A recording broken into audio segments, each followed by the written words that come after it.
ভাগ্যে টানা কাজ জোটে না দেশের বেশিরভাগ কৃষি শ্রমিকের, ফলে কর্মহীন এসব শ্রমিকের কাজের খোঁজে পা বাড়ান অন্য জেলায়। অন্যদিকে এ খাতে নেই সরকার নির্ধারিত কোনো মজুরি। আবার শ্রম আইনে শ্রমিকের সংজ্ঞায় কৃষি শ্রম অন্তর্ভুক্ত থাকলেও ন্যূনতম মজুরির কথা উল্লেখ নেই। ফলে দোদুল্যমান ভাগ্য নিয়ে অনিশ্চিত পথে হাঁটতে হয় কৃষি শ্রমিকদের।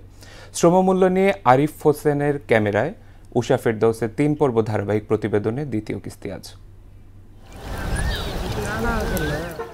কৃষি, কৃষ্টি, কৃষি সমৃদ্ধি, কৃষিকে ঘিরেই মানব সভ্যতার জাগরণ, সব মিলিয়ে কৃষি পৃথিবীর মূল চালিকা শক্তি। অথচ কৃষি প্রধান দেশে স্বাধীনতার 54 বছরেও চরমভাবে অবহেলিত কৃষি শ্রমিকরা।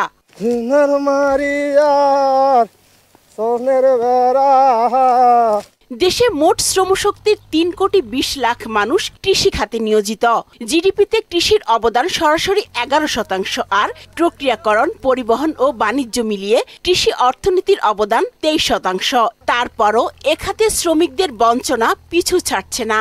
আমরা গরিব মানুষ, আমরা কাজ করে দেই, আমরা কাজ করে দেওয়াতেই বড় লোকের আরো বড় লোক। আমরা সবাই ঠকানোর চেষ্টাই করে, আমরা আর বেতন বাড়াই দিতে চাই, দুপুরে খাওয়ানো দিতে চাই না। পয়সা জানছে ক্ষেতের ফসল ওদের নাই, এই জন্য আমরা আরো রোজ কমে আর কি ঋণ হিসেবে আর কি, মানে অগ্রিম নেই আর কি, নেওয়ার পরে চলার পরে আবার কাজ করার পরে হেক দিয়ে দিই। আবার দেশে কৃষি শ্রমিকের সংখ্যা প্রায় 2.5 কোটি, যারা হাত পা না নাড়লে ধস নামবে খাদ্য উৎপাদনে। অথচ ন্যায্য মজুরি থেকে এরাই বঞ্চিত হচ্ছেন আজীবন।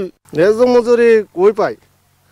পরিশ্রম হিসেবে তো ন্যায্য মজুরি আসে না। যখন মনে কাজ কাম হয় ওই সময় সংসার চলে, আর এরপরে মনে করেন বসে থাকলেন ধরে মনে করেন যে ঋণ দাঁড়ি করি খাওয়ানি হয়।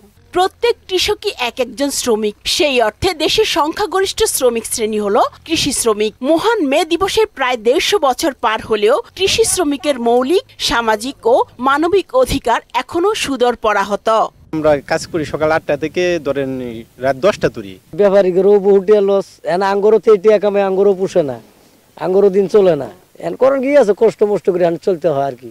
কৃষক ও কৃষি শ্রমিকদের মৌলিক অধিকার নিশ্চিত করতে না পারলে অদূর ভবিষ্যতে হুমকিতে পড়বে খাদ্য নিরাপত্তা।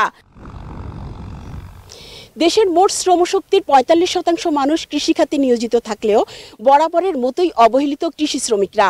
কারণ দেশের রাজনীতিতে তাদের কোনো কার্যকর প্রতিনিধিত্ব কিংবা অংশীদারিত্ব নেই।